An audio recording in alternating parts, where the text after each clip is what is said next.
ጨክኑ ክርስቲያኖች፣ ጽኑ በሃይማኖታችሁ። ዛሬም ብዙ መከራም ስቃይ አለ። ዛሬም ደም እየፈሰሰ ነው። ዛሬ ገዳማውያን እየተረሸኑ ነው። ገዳማውያን እየታረዱ ነው። ሀገር እግዚአብሔር ተብላ ሲነገርላት የኖረች 24 ሰዓት ስብሐተ እግዚአብሔር የማይቋረጥባት ሀገራችን ኢትዮጵያ ዛሬ የደም መሬት እየሆነች ነው። እና አርሴማን ሀገራቸው ሩቅ ነው። ክርስትና ናት አንድ ሀገር ያረገችን። ዛሬ ብዙ ክርስቲያኖች አርሴማን አነጋግሬ ልምጣ፣ አርሴማ በህልም እንደዚህ አለች፣ አርሴማ በህልሜ እንደዚህ ነገረች። ክርስትና ተኝተን በህልማችን የምናየው በህልም የምናስበው ምናብ አይደለም።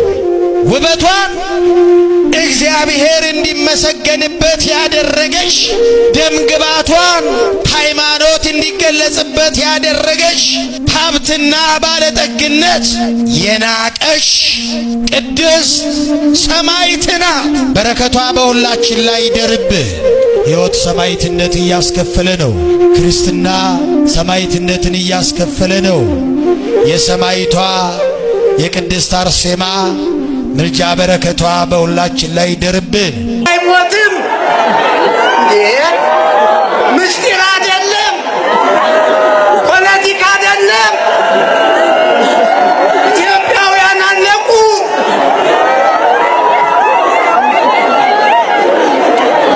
እናልቅስበት። ተውን፣ አልቅሱ፣ አልቅሱ።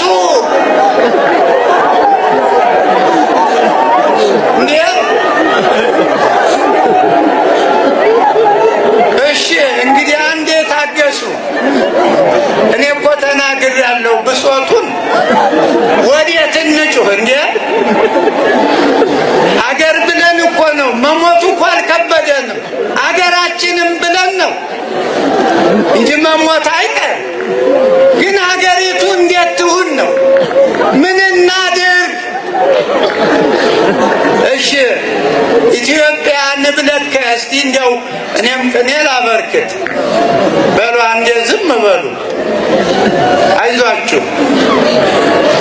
ኢትዮጵያ ንብለከ በስላሴ ከስላሴ ስላሴን ሁሉን ነው የሚለው። እንግዲህ ገዳሙን መነኮሳቱ ለቀው እነሱ ገብተው ሊቀድሱበት ይሆን፣ ሊያስተምሩበት ይሆን፣ ሊያቆሩበት ይሆን አይገባኝም። ለፍተው ወጥተው ወርደው በላባቸው ያፈሩትን አጋዥ የሌላቸውን ደጋፊ የሌላቸውን ገዳሙን አራቁተዋል። አዝመራቸውን ወስደውባቸዋል። አንዳንድ ጊዜ ሰው ጠላት በሆነ ነገር ይገላል፣ ገሎ ትቶ ይሄዳል። አስከሬናቸው እንኳን በእውነቱ ለመናገር ተለቃቅሞ እንዲቀበር ነው የሆነ። መሳሪያ ያዘ ሰው መሳሪያ ከያዘ ሰው ጋር እንኳን ሰው ቢታገል ተኩሶብኝ ነው ምናምን ይባላል።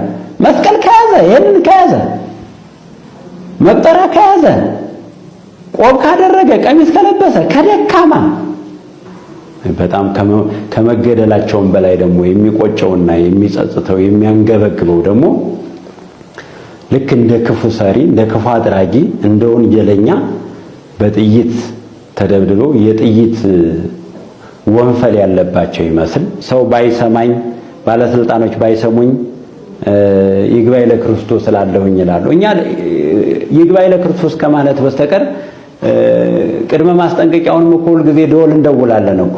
አቤቱታውን ያላቀረብንበት ከመንግስት ጋር ያልተነጋገርንበት ያልተወያየንበት መድረክ የለም።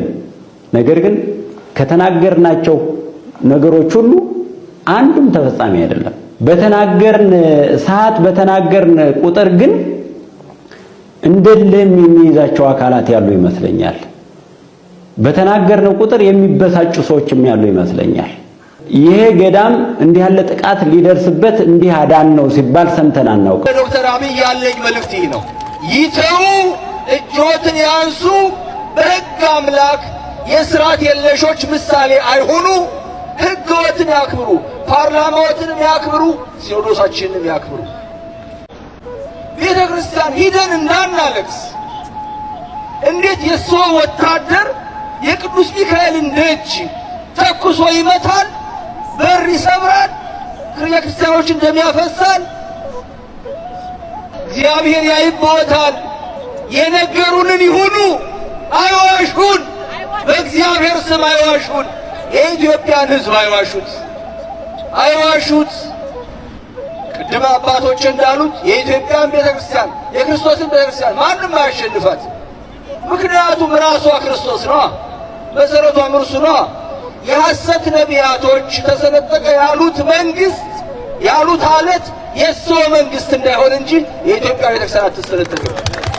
የተሰነጠቀው አለት አሁን የሰው መንግስት ነው። የኢትዮጵያ ኦርቶዶክስ ተዋሕዶ ቤተክርስቲያን አይደለችም።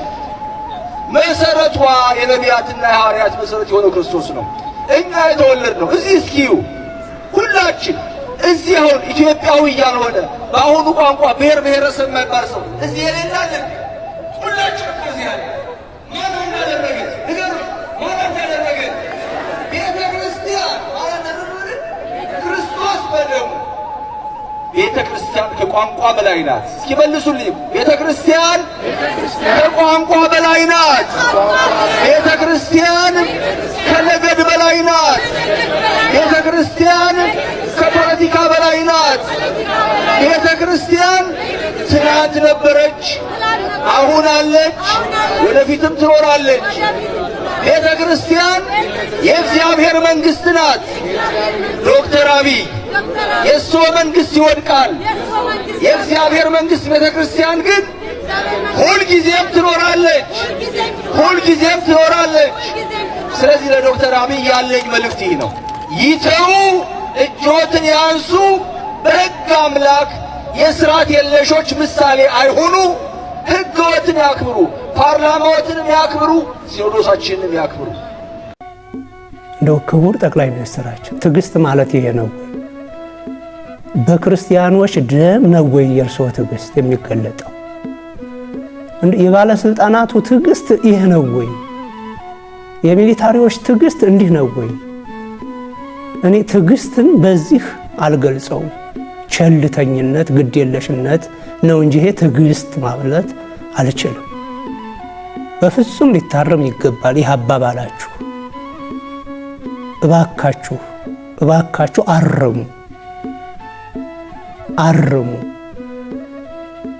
እናንተ ካላታረማችሁ ራሳችሁ ካላረማችሁ ግድ የለም፣ አራሚው ከሰማይ ይመጣል። ከምድር እናንተን ምንም ሊያደርግ የሚችል አካል እንደሌለ አረጋግጣችሁ ይሆናል። ሁልጊዜም ቢሆን ከምድር ተቃዋሚ የለም። የምድር ተቃዋሚ ምንም አያደርግ። የሚቃወመን የሚያርመን እርምጃ የሚወስድብን ከሰማይ መሆኑን ግን ባንዘነጋው። ብዙ ነው። ሰው በሌላው ዓለም ሂዶ ሰላም ባለበት ሀገር ሂዶ ተሰዶ በሰላም እየኖረ ነው በሰው ሀገር። በሀገሩ ስደተኛ ሆነ ምንድነው? አይገርምም? አዎ። ታዲያ ይሄንን እግዚአብሔር አምላክ ያርቅልን። ሁለተኛ አሳየን። እንግዲህ እግዚአብሔር አምላክ ይህንን አዲሱን ዓመት ያ ሁሉ መከራና ስቃይ አሳልፎ ህዝባችን ህዝበ ኢትዮጵያ በሙሉ ደህና እንዲሆን በሰላም ወጥቶ እንዲገባ በሰላም ልጆቹን እንዲያስተምር በሰላም በሀገሩ በሰላም እንዲኖር ባዕድ አልመጣበት። ባዕድ ወራሪ እኮ ሲመጣ እኮ ባዕድ ነው። ሰው ወገን በወገኑ ላይ እንዲህ ማድረጉ ነው የሚያስደንቀው። በእውነቱ ሀገሩ ሰፊ ነው። ሀገሩ የጋራ ነው። ሀገሩ የእግዚአብሔር ነው። እንዴት እንደዚያ ሁሉ ይሆናል?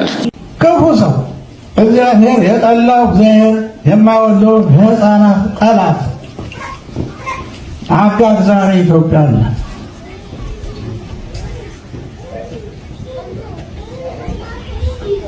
እናቶችን ክብር የሚደፍሩ ሕፃናትን የሚገሉ ዛሬም የእናት ወድ ቀደው የሚያዩ አጋጎች አሉብን።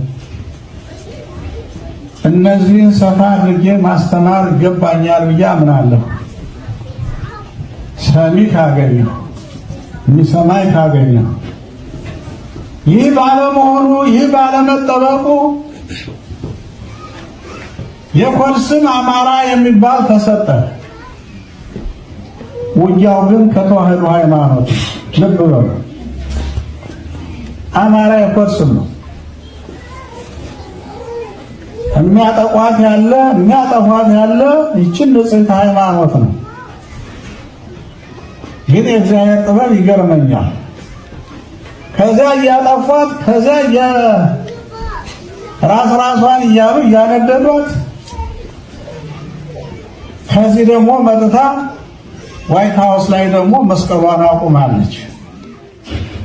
ማህሌቷን ዝማሬ መላእክትን ከዚህ ታንቆረቁራለች። መስዋዕተ ወንጌልን ታቀርባለች። ይህ ለነሱ እንዳይጠፉ መከላከያ ሆናቸዋለች ቤተክርስቲያን። እስካሁን አይቆዩም ነበር። እግዚአብሔር ሰውን ፍጥረቱን ለማዳን ግን ዛሬ ብቻ በዚህ የተጸለየው ጸሎት ለአሜሪካ ድህነት ነው። እኛ ደግሞ እንድንጠፋ